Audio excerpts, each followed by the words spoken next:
Salve galera, tô eu cá de novo aqui na tentativa de fazer um videozinho legal. O último vídeo eu achei que não ficou tão bom, entendeu? Aí eu procurei pensar, refletir sobre técnicas, né, tipo estratégia para fazer um vídeo mais legalzinho. Aí eu tentei lembrar de alguns conceitos que eu, né, tipo, conheço sobre edição de vídeos, essas paradas, produção de conteúdo. E aí vou tentar reproduzir aquela primeira parte do vídeo, daquele primeiro vídeo lá e tal, explicando sobre estatística de futebol, de outros esportes, medição de desempenho e tudo mais, e comparação de desempenho também nos esportes, começando pela explicação do que é o enxergue, certo? Aí bora lá. Eu pedi pro nosso amigo aqui, Gepeto, fazer uma explicação do que é o enxergue, porque eu não sou esse especialista todo em enxergue, né, e tal. E aí ele fez uma explicaçãozinha aqui que a gente vai dar uma revisadazinha só pra, né, tipo, fazer uma base, né, pra quem tá ligado e quem não tá ligado ter o mesmo entendimento, então entendimento parecido pelo menos, né? Primeiro de tudo, a tradução, que eu acho que é importante, né, a tradução desse termo enxergue é mais ou menos participação na vitória, né, o enxergue, participação na vitória, só pra deixar claro.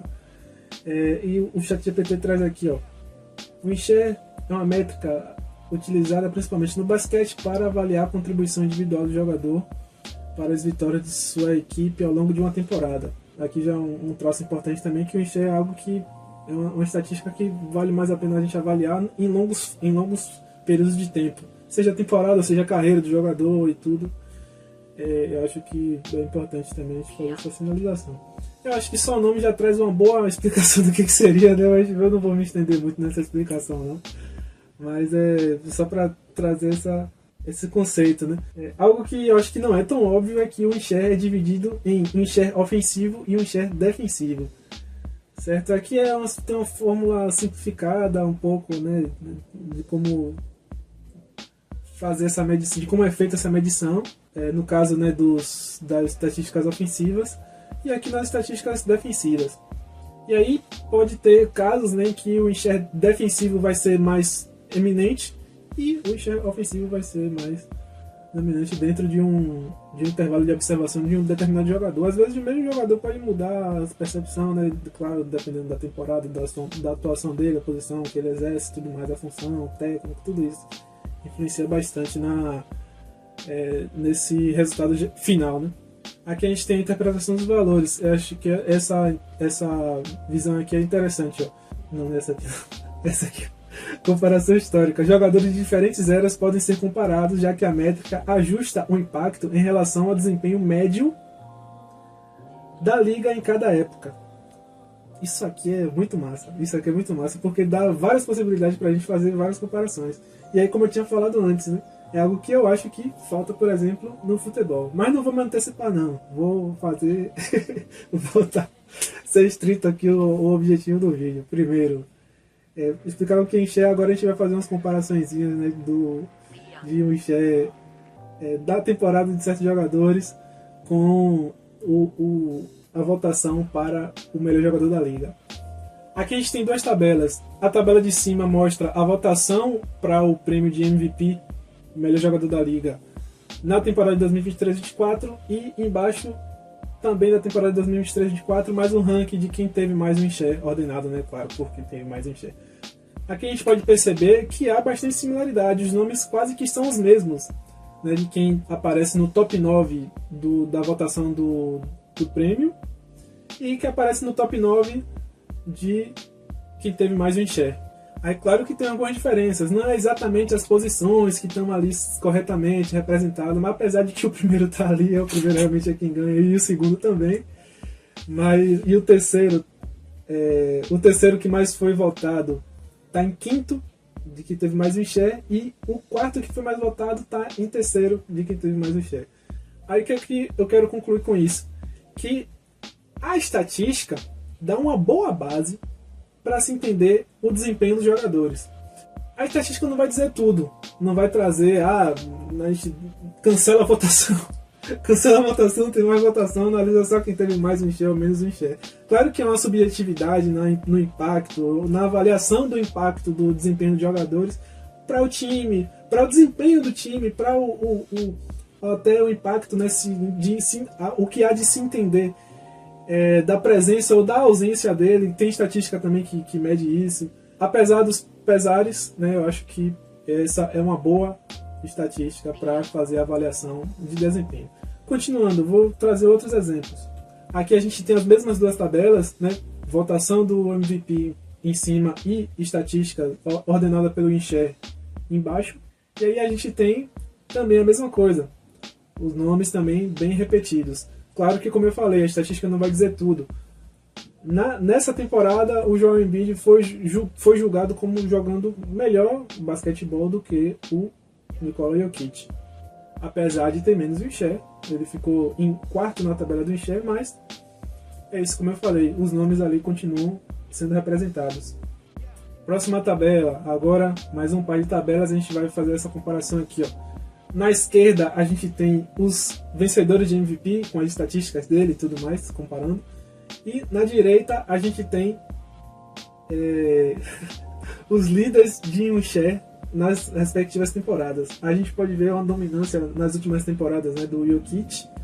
O James Harden no seu auge ali de 2016 até 2020 mais ou menos, que rendeu a ele o prêmio de MVP na temporada 2017-2018, mas que ele sempre competiu. Eu não vou mostrar aqui a tabela, mas em todos esses anos ele competiu para ganhar o MVP também. Antes a gente tem o Stephen Curry, anteriormente também o James Harden também de novo. O LeBron James a gente vê anteriormente, né, os 5 anos anteriores, 2008 até 2013 mais ou menos, ele só não ganhou um ano, mas ele dominou o WinShare em todas essas temporadas.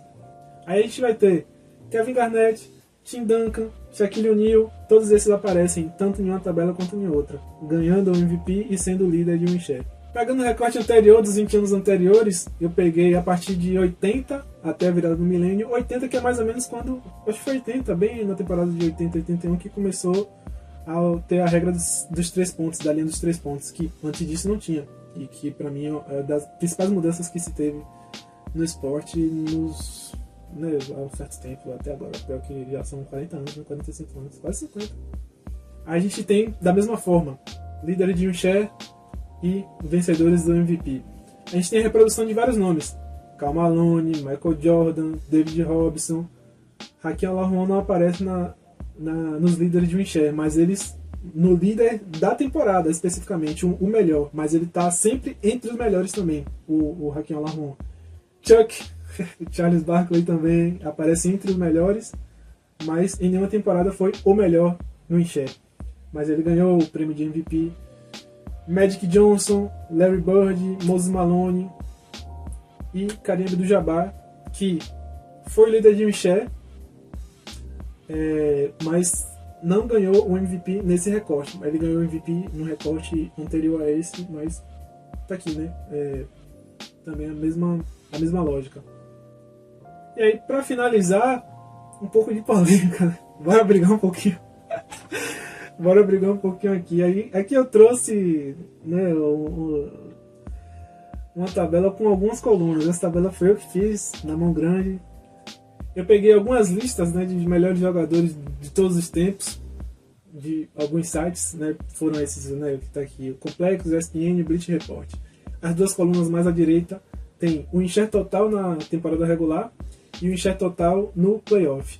Aí, para ajudar a identificar, eu botei os nomes, né, de jogadores com cores únicas. Em todas as listas desses canais de notícia, o Michael Jordan está em primeiro, o que é justíssimo, né? Eu não vou discordar disso, eu não estou aqui para discordar de nada, nem compartilhar. Só trazer uma reflexão, tá? Mas que eu vou falar daqui a pouco, vou tentar ser breve também. O LeBron James aparece em segundo em duas listas e em sétimo na lista do Bleacher Report. Que queime, né? Maluquice. Talvez essa lista seja até antiga, né? E eu não me liguei. Essa do Bleacher Report. Porque se pegar, sei lá, há 10 anos atrás, talvez o LeBron James realmente não entrasse nessa briga. Mas perceba como que os nomes que estão pintados nessa última coluna de WinShare total nos playoffs quase que estão todos representados nas outras listas. Claro que não necessariamente na mesma ordem, mas os nomes estão sempre ali. Todos esses que eu pintei, teve uns que eu não pintei, por exemplo, o Kawhi Leonard, o Dwayne Wade, James Harden, Manu Ginobili, nem o Scottie Pippen também eu não pintei. Mas os jogadores que estão com os nomes pintados estão sempre aparecendo nas outras listas, com exceção de um ou outro. Por exemplo, nem o Chris Paul nem o John Stockton aparecem com tanta frequência em posições mais altas na lista, mas eles estão sempre sendo bastante importantes. Olha o share total do John Stockton na temporada regular. Ele é o sétimo. E no playoff ele é o 22º. Aí entra toda aquela discussão, né? Pô, o cara não ganhou muita coisa. Acho que na verdade ele não ganhou nem nada. Ele não ganhou. É porque eu esqueço os títulos da galera. Mas aí tem esse impacto também.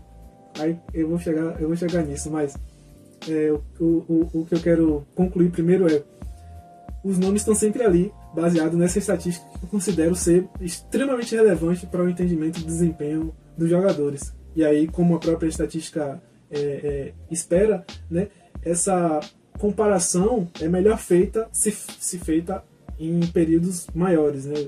Um ano, no caso uma temporada, sei lá, 5, 10 anos, ou uma carreira de um jogador como um todo. Essa estatística é melhor aplicada. É a melhor justiça na comparação, se feita dessa forma. Mas nessa discussão de melhor da história entra um fator que é extremamente relevante, que é a conquista dos títulos. Claro, né, eu estou querendo dizer que a estatística pode ser uma ótima base para fazer essa comparação, ter esse entendimento, tipo, né, do desempenho realmente do jogador. Mas aí nessa discussão de melhor da história, a gente tem outros aspectos que são bem importantes também e que tem jogador que se destaca mais do que outros. Por exemplo, os títulos. Os títulos, como eu dei um insight agora aqui rapidinho, são bastante relevantes nessas discussões também, esse entendimento. Eu acho que principalmente por conta dos títulos que o Michael Jordan é geralmente posto acima do LeBron James. Apesar do LeBron James liderar a estatística, ser um cara assim, dominante há muito tempo, sabe? E aí, há muito tempo e muito dominante, isso é animal. Mas, de qualquer forma, ele teve suas falhas aqui e ali. Beleza? Ele teve suas falhas aqui e ali. Não vamos entender demais também, não. Um jogador que eu brigo muito para estar melhor posicionado nos rankings é o Tim Duncan. O Tim Duncan que é um cara que foi assim, animal também, mas sempre aparece. Eu acho que beleza, que ele aparece ali em quinto ali, né? No Bleacher Report, aparece em nono e oitavo nas outras duas listas, mas ele tá liderando aí, por exemplo, e teve muitos títulos. É um cara que sempre jogou muito bem, uma consistência absurda, né? Mas não recebe, na minha visão, não recebe o devido valor. Outra coisa sempre relevante nessas discussões, e aí é a minha briga, e eu acho que talvez tenha sido principalmente por causa disso que eu fiz que eu tô querendo fazer esse vídeo, que é o entendimento, na verdade, né, tipo, a falha no julgamento que existe, levando certos aspectos em consideração, e um deles é o saudosismo, né? O Bill Russell, aí eu posso estar quase cometendo uma blasfêmia aqui, mas o Bill Russell, beleza, o cara que mais conquistou títulos como jogador e como técnico e tudo mais, mas onde ele tá onde ele tá no Michel, entendeu? Ele é um cara que, claro, né, ganhou muita coisa, mas eu acho que assim, individualmente a gente tem que fazer um pouco essa distinção também, né? Ele aparece no do ESPN e na do Bleacher Report, ele aparece em quarto, na frente do próprio Will Chamberlain. Mas é isso, realmente os títulos contam bastante. Claro que eu entendo quem faz esse ranqueamento dele mais em cima, mas eu, por exemplo, eu não faria, sabe, levando um dos aspectos que eu levaria em consideração era esse aqui, o desempenho individual, né? Mas é isso aí, eu acho que tá bom de vídeo. Eu acho que essa discussão, eu tô tentando fazer um pouco mais de modularidade, entendeu? Sem ter necessidade de fazer linhas de continuidade no pensamento e tudo, né? Talvez eu use esse vídeo aqui para fazer como referência a outros vídeos e tal. Modularidade. Mas é isso aí. Espero que esse vídeo tenha sido mais legal do que os outros. Que vai ser com certeza, né? Que eu já mudou. Mas é isso aí.